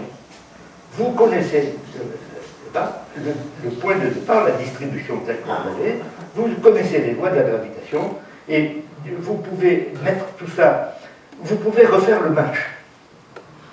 Vous pouvez refaire le match de l'évolution de l'univers depuis 370 000 ans après le Big Bang jusqu'à aujourd'hui. Ils ont fait ça, et qu'est-ce que c'est? Quand vous faites ça, alors d'abord, ils ont pu enlever le champ gravitationnel, c'est cette carte. En plus de la carte, la première carte que je vous ai montrée, c'est de la matière visible, vous avez aussi la carte du champ gravitationnel. Et puis, alors, attends, on va revenir là parce que. Alors, ce qui se passe là, c'est là qu'il y a des choses très très intéressantes et un peu amusantes qui se passent. C'est qu'en fait, dans la théorie de la relativité générale, quand vous avez un événement ponctuel qui se passe dans l'univers, son effet va aller avec une symétrie sphérique, c'est-à-dire que vous allez s'être dans toutes les directions pareilles. Eh bien, si vous avez un espace-temps avec la symétrie sphérique, un espace-temps avec de la matière, eh bien, vous apercevez d'une chose assez extraordinaire, c'est que la matière ne peut être que sur la surface de la sphère. Et à l'intérieur, il n'y a rien. Bon, ça, c'est... Je ne peux pas expliquer comment c'est, mais ça, c'est vraiment, c'est dans les textbooks, dans les manuels de la gravitation, c'est ce qu'on a. Alors, ça veut dire que, selon le modèle standard, le nouveau modèle standard de la cosmologie, les petites fluctuations que l'on a dans la carte du rayonnement de fond cosmologique, c'est les points de départ, chaque point de l'espace. Vous avez ces... Et alors, ça vous fait... Vous allez avoir des sphères qui croissent avec l'expansion de l'univers, et à la surface c'est seulement à la surface de ces sphères qu'est la matière. Alors si c'est ça, ça vous permet de prédire quelque chose. Comme vous avez des sphères qui croissent, et vous en avez beaucoup, de chaque point vous avez des sphères. Donc quand vous observez, ce que vous allez voir, de temps en temps, vous avez ces sphères qui s'intersectent. Comment se coupent deux sphères? Elles se coupent le long d'un cercle. Donc c'est une ligne. Donc, que vous allez voir, c'est dans l'univers, la matière est sur des lignes. Alors, c'est sur des lignes. Alors là, j'ai une petite animation qui a été faite dans un site de la NASA, qui vous montre comment ça se passe. Vous voyez, vous avez ces sphères, hop, elles se coupent. Et alors vous voyez qu'à l'endroit où elles se coupent, vous avez des accumulations. Alors, si je continue, et je vais ça, alors là, on voit encore mieux. Vous voyez, une fois, vous voyez l'expansion et vous voyez apparaître des lignes dans lesquelles se trouvent. Et alors, ce qui est formidable, c'est que quand on a refait le match, on a été capable de produire une image vraiment réaliste de l'univers, tel qu'on pourrait le voir maintenant. Et ça donne ça. Alors ça, c'est formidable. Hein, ça, c'est la largeur ici, c'est 500 millions d'années-lumière. C'est-à-dire que chaque point, c'est un super amas de galaxies. Et donc vous voyez que, en fait, la structure de l'univers, c'est des lignes. Vous n'avez que des filaments. Et en fait, ces filaments, c'est des filaments de matière. Là, on ne voit pas très bien, mais s'il y a des couleurs, les couleurs, c'est quand c'est très, très, très dense. Et quand il n'y a pas de couleurs, c'est la matière noire. Ces lignes, c'est la matière noire. Alors donc voilà à peu près où on en est maintenant. Alors ce que je vais faire maintenant, alors voilà, je reviens sur le vide. Ce qui se passe, c'est que la conception du vide, ça c'est l'évolution de la théorie quantique. Alors j'ai pris cette illustration d'un travail de Carlo Rovelli, c'est dans le web, hein, il a sorti ça dans le web. La réalité n'est pas ce qu'on croit. Hein. C'est-à-dire qu'il a quelques étapes. L'étape de Newton, vous avez l'espace, le temps et des particules, bon, des points matériels. Avec Faraday et Maxwell, vous commencez à rassembler un petit peu les particules et les champs. Vous voyez, les particules, c'est des objets qui forment un champ. Et puis Einstein, en 1905, il amène la théorie de l'espace-temps, c'est-à-dire qu'il relie espace et temps. Et alors, ensuite, à la théorie de la relativité générale, il unit les champs et l'espace-temps, c'est-à-dire que l'espace-temps lui-même est un champ. Et l'espace-temps lui-même est un champ, le champ qui a été enlevé par l'expérience de Planck, hein, la carte en bleu, là c'est le champ gravitationnel. C'est l'espace-temps. C'est le champ espace-temps. Donc l'espace-temps, vous avez d'autre part, avec la physique quantique moderne, vous avez la théorie quantique du champ, vous avez unifié les champs et les particules dans les quantum fields, et vous avez l'espace-temps, et là où on devrait aboutir, c'est l'unification de l'espace-temps et les champs quantiques. Alors c'est une théorie qui n'existe pas encore. Alors pour dire un peu, pour donner une petite comparaison par rapport aux difficultés qui s'élèvent à la hauteur du ciel, il se trouvait qu'au mois de juillet, j'ai participé à un colloque qui avait lieu à Cerisy, sur les autres noms du temps. Le temps a des tas de noms, et alors on a eu une séance le premier soir avec un film sur les ascensions himalayennes, sur le K2. Le K2, c'est un des sommets de l'Himalaya qui est, paraît-il, encore plus difficile que l'Everest. C'est extrêmement difficile. Il raconte un petit peu comment ça se passe, ces ascensions, et vous avez la notion de camp de base, qui est absolument essentielle. Et j'ai envie de dire que dans l'ascension himalayenne que représenterait l'unification de la relativité générale et de la cosmologie, on a beaucoup essayé d'aller par la voie directe, et on s'est cassé la figure. Et en fait, ce qui se passe avec les progrès de la cosmologie et les progrès de la physique des particules, on a progressé, on a maintenant un bon camp de base pour entreprendre cette ascension. Voilà, c'est ça que je voulais dire un peu, mais je vais aller maintenant un petit peu plus loin en vous disant en quoi a consisté le tournant le plus important de la physique quantique, de l'interprétation de la physique quantique. C'est ce que j'appelle un tournant informationnel. On s'est rendu compte que ce n'est pas tellement l'énergie qui est importante, c'est l'information. En fait, ce que dit Zeilinger, il cite cette phrase, c'est vrai que la nature a précédé l'homme, mais c'est l'homme qui a précédé les sciences de la nature. Hein? La science de la nature, c'est une création humaine. C'est pas la nature qui a fait la science de la nature. Et donc, à partir de là, il arrive à l'idée, le point de départ, le vrai quantum, c'est pas la constante de Planck, c'est la constante de Boltzmann, qui intervient dans la relation E égale kT, où l'énergie, c'est K que multiplie la température, et K, c'est la constante de Boltzmann. Et cette constante de Boltzmann, on peut l'interpréter comme un quantum d'information.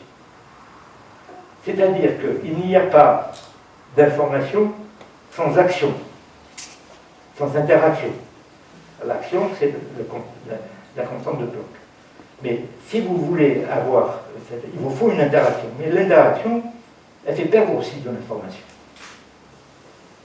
Donc, en fait, il n'y a pas d'information sans interaction, et comme il n'y a pas d'interaction sans entropie, il n'y a pas d'information sans aussi une certaine entropie.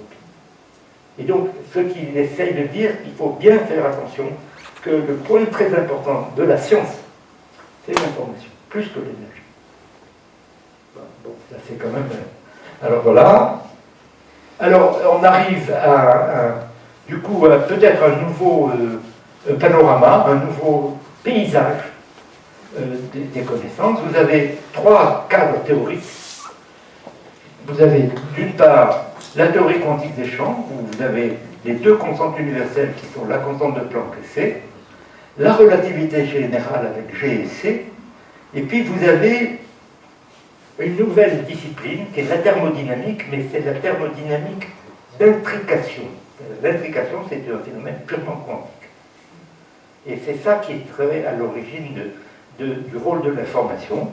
Et alors, ce qui va se passer, c'est que dans ces intersections entre ces trois théories, vous avez ici 1, 2 et 3 domaines, qui sont les domaines de la phénoménologie, vous avez le modèle standard de la physique des particules, le modèle standard de la cosmologie, celui que j'ai un petit peu décrit, et vous avez, dans l'intersection de ces deux modèles standards, vous commencez à avoir un modèle standard de la cosmogonie. Voyez, donc un nouveau modèle possible de la cosmogonie scientifique, avec le retour spectaculaire de la constante de la cosmologie que Einstein avait voulu éliminer, mais qui en fait est revenue. Et alors, le point d'ascension himalayenne, eh bien, ça serait cette région-là, où vous arriveriez à rendre ensemble la cosmologie, la relativité générale et la physique quantique. Ça, c'est pas fait. Vous avez eu des tentatives, vous avez eu les théories de supercorps, vous avez les théories de la gravitation à la boucle, mais c'est l'ascension. Mais ce qui se passe, c'est que jusqu'à présent, on a toujours voulu faire ça par la voie directe. Il vaut mieux peut-être prendre le temps de faire un camp de base et puis progresser plus. Alors, je vais vous montrer. Alors, je cite aussi encore une fois Pascal, parce qu'il faut reconnaître qu'il est ouvert. Voilà, cette citation, je la trouve extraordinaire. Par l'espace, l'univers me comprend et m'engloutit comme un point. Par la pensée, je le comprends. Et le mot comprendre, c'est pas seulement comprendre au sens de la compréhension, mais c'est l'englobement. Par la pensée, je suis capable de me mettre hors de l'univers. Vous voyez, ça, je trouve ça assez merveilleux. Alors, je termine là-dessus, simplement en vous montrant le travail que je suis en train de faire, qui vient d'être publié, avec un collègue qui s'appelle Jean-Pierre Gazot, qui est aussi un retraité comme moi. Il est un petit peu plus jeune que moi. Et en fait, il est débordant d'activité. Moi, je travaillais sur ça et je n'arrivais pas à faire publier mon article parce que j'étais tout seul. Et quand je l'ai vu là, nous avons réussi donc à faire publier un article qui a été publié dans une revue avec le comité de lecture. Nous avons eu 3 échanges avec des arbitres. C'est-à-dire qu'on a eu des objections qu'on a su lever. Voilà. Et alors l'idée, c'est que nous prétendons avoir une théorie de la matière noire. Voilà. On dit que dans la réconciliation de ces deux modèles standards, eh bien, on a les particules du modèle standard de la physique des particules qui sont à l'origine du phénomène dit de la matière noire. Alors c'est ce qu'on a. Alors, vous avez ici le modèle standard avec toutes les particules du modèle standard. Cette figure qui est extraite du livre Le boson et le chapeau mexicain, qui fait jouer au boson de Higgs, qu'on appelle là le boson BEH, parce qu'il y a Brout, Engler et Higgs. Ce boson BEH, vous voyez, il pourrait très bien remplacer l'atome primitif de Lemaître. Alors, d'ailleurs, l'atome primitif de Lemaître, ça ne colle pas. L'idée qu'avait Lemaître, il croyait que l'atome primitif, c'était un super noyau. Il appellerait ça un isotope du neutron. Donc, il y aurait toute la matière qui serait là. Là, vous voyez, là on reconnaît le religieux. L'atome primitif, c'est Dieu qui l'a fait, c'est la création. Alors là, non, parce que le boson de Higgs, c'est un très bon candidat pour représenter ce vide, cet espace vide qui tient le milieu entre le néant et la matière. Et donc vous avez ce boson de Higgs, vous avez toutes les particules du modèle standard, et alors ce qui se passe, vous avez les leptons chargés, c'est les électrons des particules analogues, vous avez les quarks et les neutrinos, et ce que vous constatez, c'est la chose suivante, c'est qu'il y a des particules, alors ces lignes bleues, ça représente les couplages qu'il y a entre ces différents champs. Donc tous les champs qui sont couplés directement au boson de Higgs acquièrent de la masse. Ceux qui ne sont pas couplés, soit restent sans masse, soit gardent la petite masse qu'ils avaient. Alors il y en a 3 qui ne sont pas couplés au boson de Higgs. Vous avez les neutrinos, et ils ne sont pas couplés directement au boson de Higgs. Vous avez le photon, et vous avez ces particules qu'on appelle les gluons. Alors, les gluons, c'est le champ médiateur de l'interaction forte. Il est à l'interaction forte ce que le photon est à l'interaction électromagnétique. C'est lui qui fait... Voilà.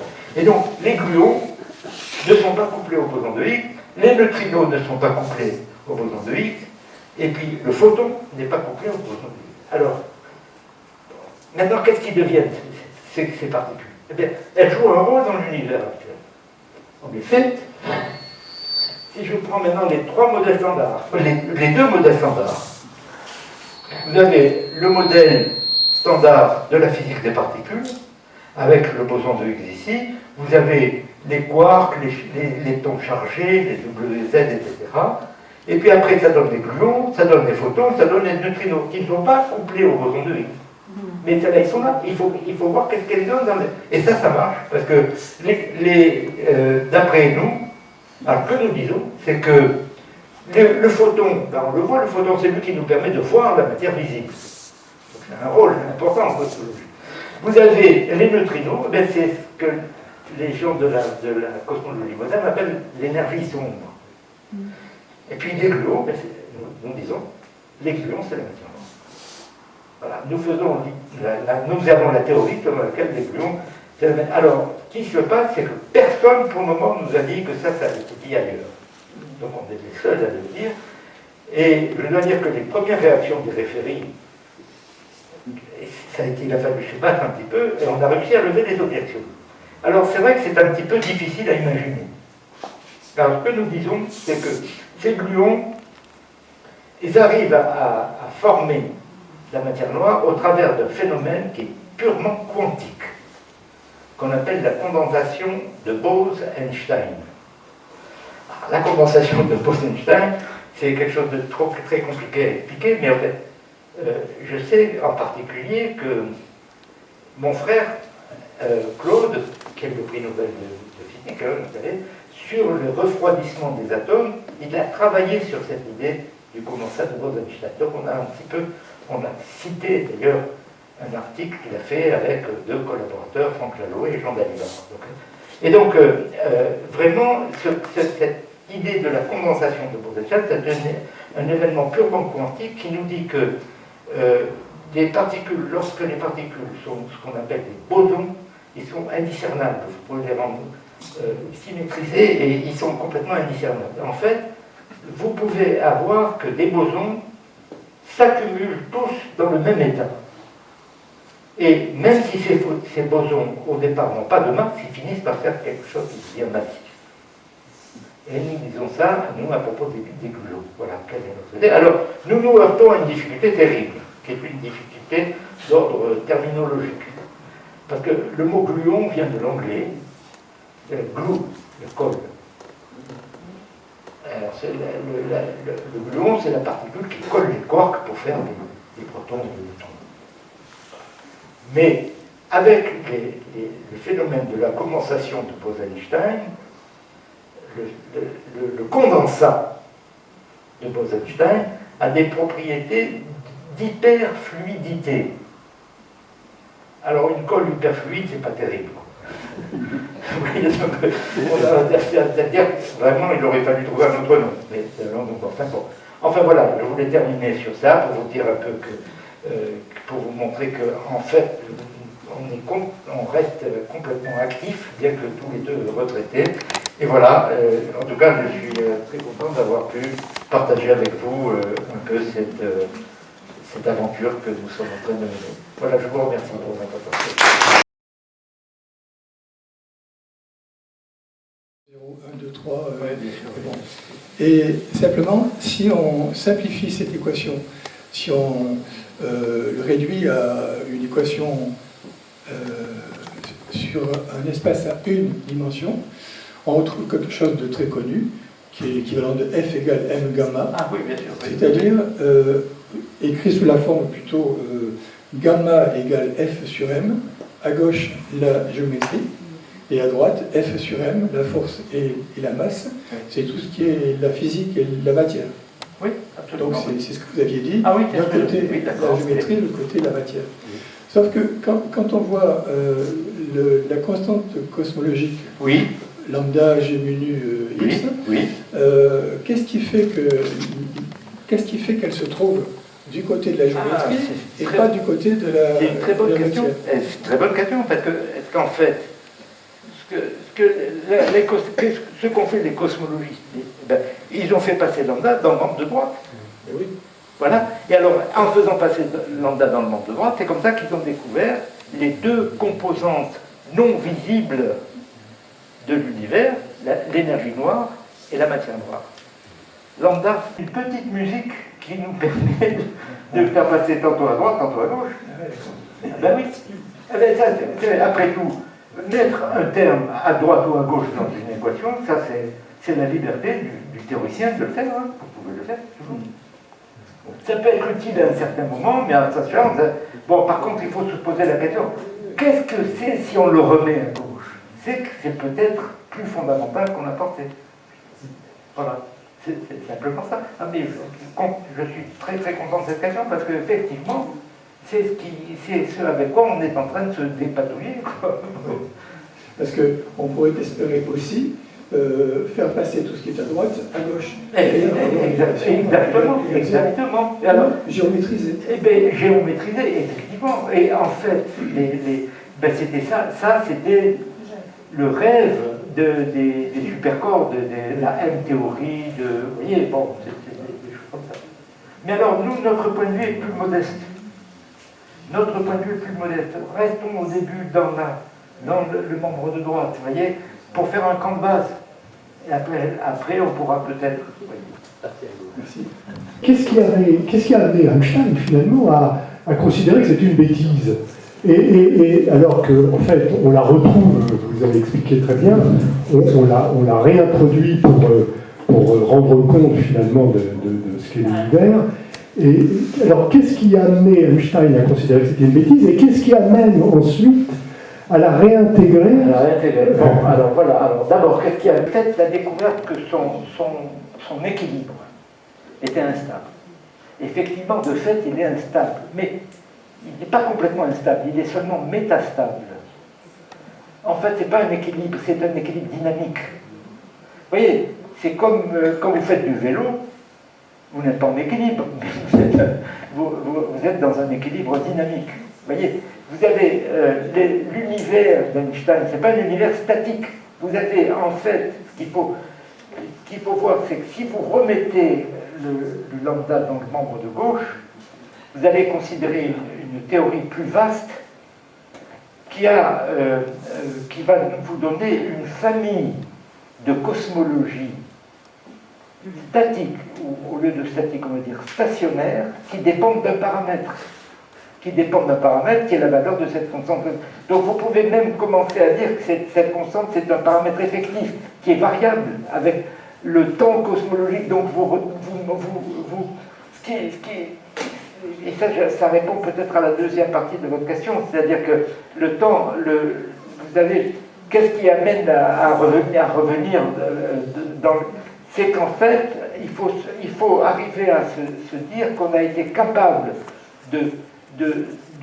en quelque sorte, de se sortir de l'univers, à voir l'univers de l'extérieur. Et pour voir l'univers de l'extérieur, eh bien, il vous faut une dimension supplémentaire, en fait. Voilà, il faut une dimension supplémentaire. 4 dimensions d'espace-temps, c'est insuffisant.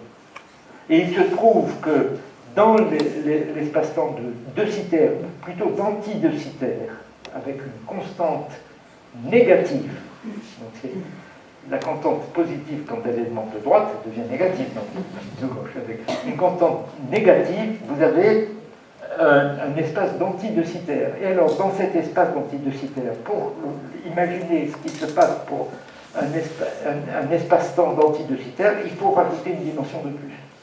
Et ce qui se passe, c'est que vous rajoutez une dimension de plus temporelle. Vous avez 2 temps. Vous avez le temps local et le temps global. Et donc, vous avez, avec le temps global, vous pouvez avoir une cosmogonie, c'est-à-dire un univers. Bon, là, vous voyez, ça déborde. En plus, ce que je vous dis ici n'est pas assez précis, mais en fait c'est un peu ça, l'enjeu des débats actuels dans la physique théorique, c'est un peu ça. C'est-à-dire qu'en fait, en réalité, il faut pour réconcilier relativité générale et mécanique quantique, vous voyez, on a l'espace-temps, donc vous avez relié le temps à l'espace, mais il nous manque une matière-temps. Comment? Il faut relier le temps à la matière. Et quand pour relier le temps à la matière, vous pouvez le faire. Vous pouvez le faire avec une quantité qui est l'entropie. L'entropie, c'est la seule quantité dans laquelle le temps a une flèche. Le temps, il y a une brisure de la symétrie temporelle avec l'entropie. Voilà. Bon, donc, il vous faut briser la symétrie temporelle. Voilà, c'est un peu ça le problème dans lequel on est. Merci. Oui, la géométrisation totale de la physique, est-ce que c'est un rêve à poursuivre? Parce que là, la phrase « la matière dicte à l'espace-temps comment il doit se courber, l'espace-temps dicte à la matière comment elle doit se mouvoir », ça pose déjà un problème, parce que l'espace-temps existe, la matière sera là juste pour le courber. D'ailleurs, dans la relativité générale, on a toujours asymptotiquement l'espace-temps plat de Minkowski, oui. qui est là, et parce que Einstein n'a pas réussi finalement à intégrer le principe de Mach. Non. Et donc, non seulement il y a un problème entre relativité générale et mécanique quantique, qui, elle, fonctionne sur un espace-temps plat, euclidien, mais en plus, même la relativité générale pose un problème de fondement, parce que si on veut entièrement géométriser la physique, d'où vient l'espace-temps? On substantifie l'espace-temps sans le relier à la matière. Et donc, cet espace global, ce temps global, on n'a même plus besoin de se poser la question, parce que le principe de Mach, on peut l'appliquer au temps aussi. Bien sûr. Hein, donc moi, c'est des questions que je me pose, que je pense fondamentales, et auxquelles, pour l'instant, je n'entrevois pas de réponse dans tout ce que j'ai pu étudier. Et d'autre part, je voulais vous poser une question sur les filaments. Est-ce qu'il y a un consensus sur votre interprétation des filaments comme intersection Et je n'ai pas compris cette histoire de matière qui serait uniquement sur la surface. Est-ce que c'est une image par rapport au tri, par rapport au quadridimensionnel, de la même façon que la sphère qui... Bon, etc. Non, alors ça s'appelle l'holographie. Vous voyez, ça c'est une découverte qui est due à comment il s'appelle là, le cosmologue qui était très malade là, de Hawking et de Bekenstein, qui disent la chose suivante, c'est que ils font le raisonnement sur le trou noir. Le trou noir, c'est un objet qui est prévu par la théorie de la relativité générale. C'est un objet, alors on va le prendre dans la symétrie sphérique, qui a une telle densité de matière que même la lumière ne peut pas en sortir, quoi. Donc il satellise la lumière. Et alors, ce qui se passe, c'est que on peut essayer de voir qu'est-ce qui se passe si on veut jeter dans un trou noir de l'énergie par quanta sous la forme de photons.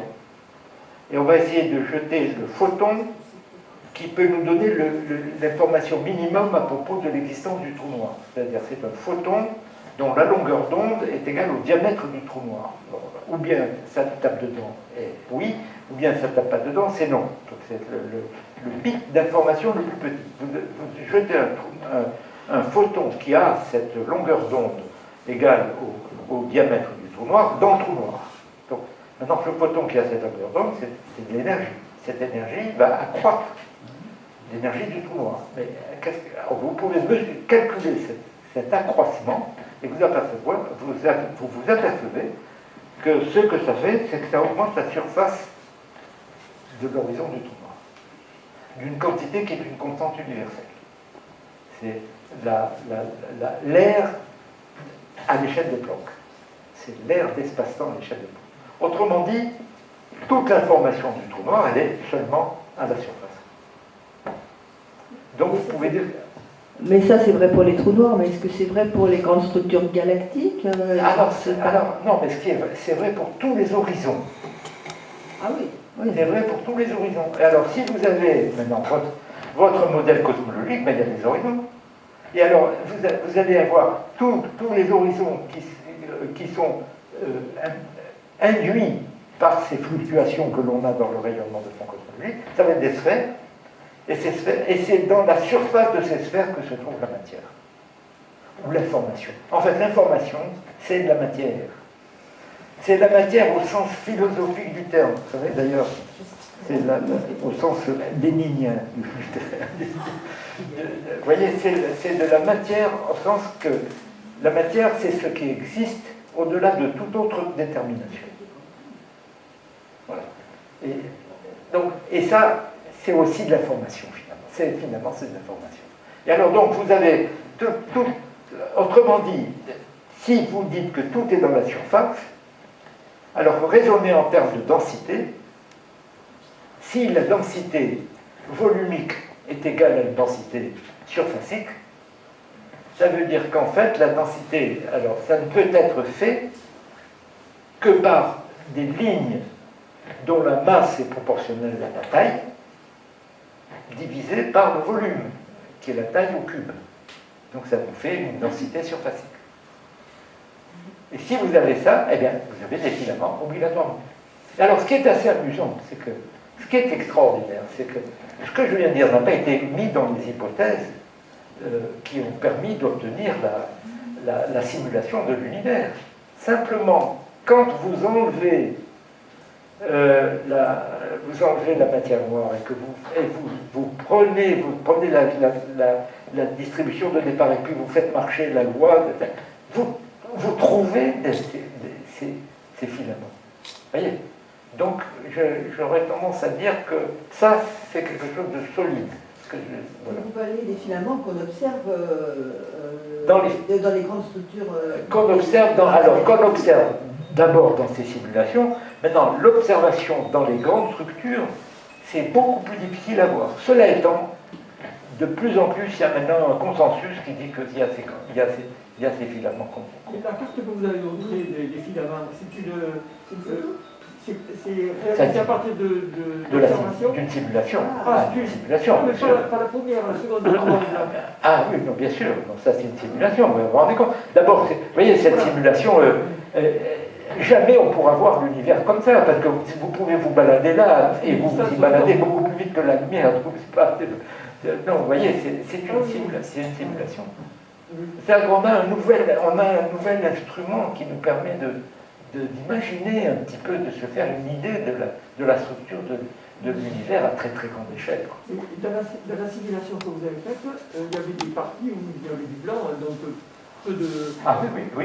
Et c'est d'ailleurs... La matière noire se trouve où, là? Est-ce qu'elle est finalement, ou est-ce qu'elle est en dehors? Non, c'est bien ce qui est bien la partie...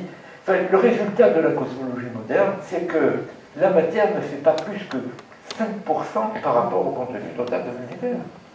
Bon, mais ça colle bien avec l'idée que c'est des filaments, quoi. Donc c'est pas des blocs de matière, vous voyez, qui occupent un volume. Ça se mange pas. Mais dans la matière noire, ne suivrait pas ce que vous donnez comme filament, etc. Ah ben non, mais d'accord. Non, mais si vous voulez, après la matière noire, après on la remet avec la matière. Elle est partie autrement. Voilà, exactement. Elle est partie autrement. Exactement. Je posais une question à propos de l'entropie. L'entropie, dans tout échange physique, croît. Le second principe de la thermodynamique est une inégalité.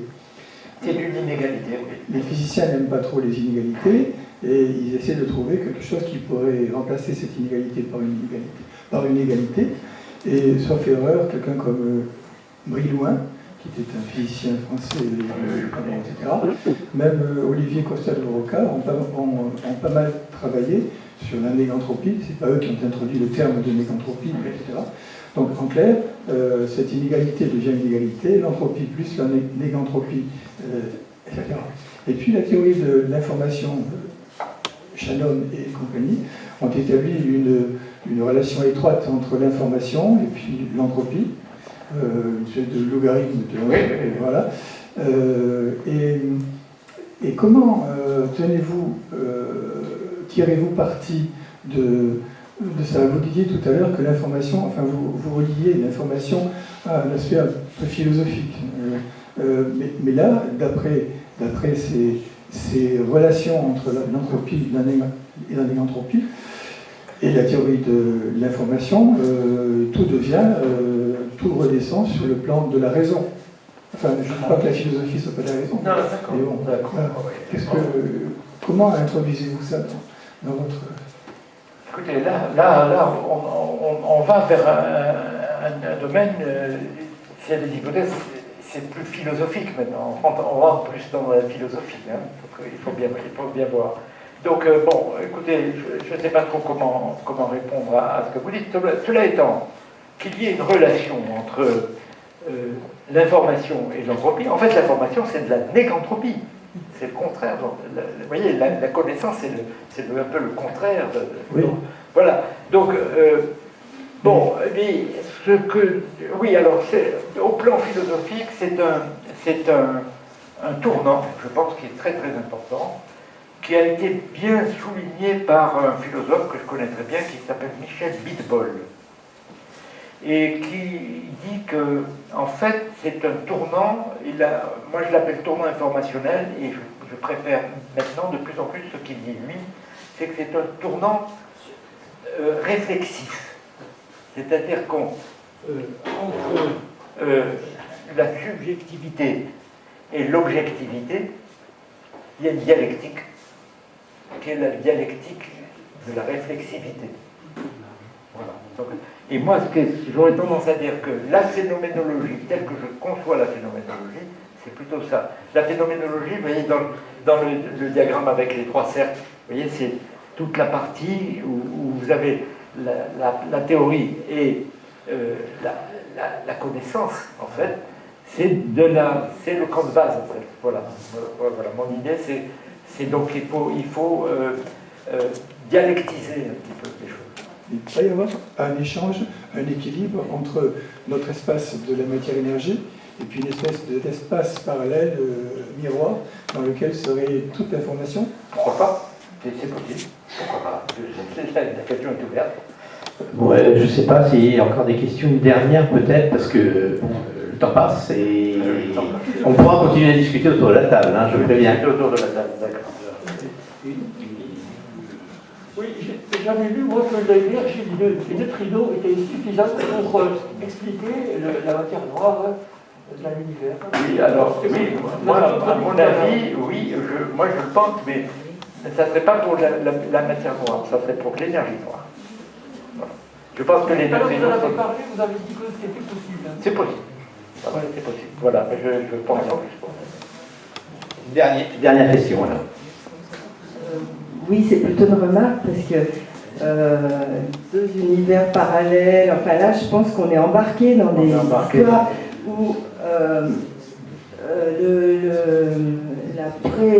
la prééminence des théories informationnelles, notamment en physique quantique, à mon avis c'est un tournant idéaliste majeur, subjectiviste, où on confond épistémologie et ontologie, c'est-à-dire qu'effectivement, dans la physique quantique, il y a une énorme interaction entre l'appareil de mesure et la chose mesurée, donc, mais ça n'empêche que il y a des délires.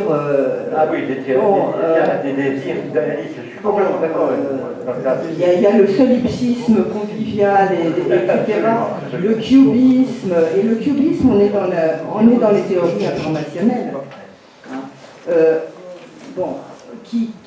Où ça me semble être assez gratuit, mais bon.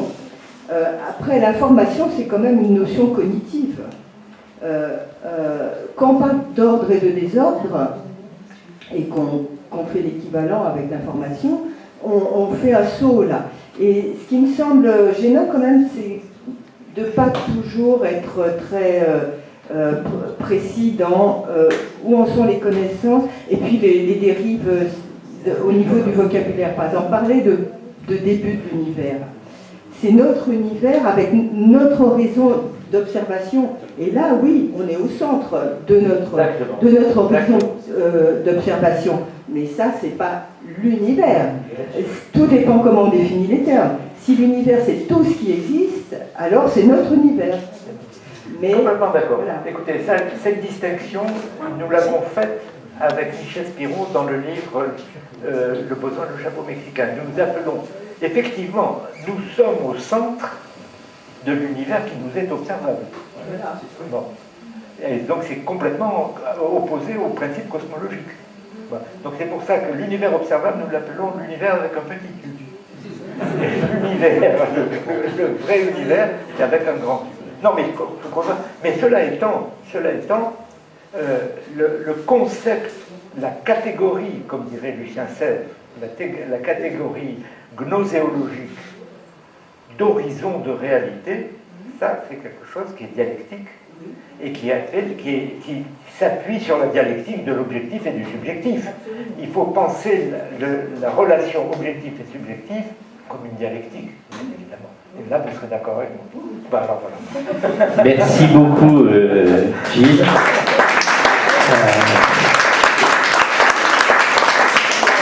Soirée très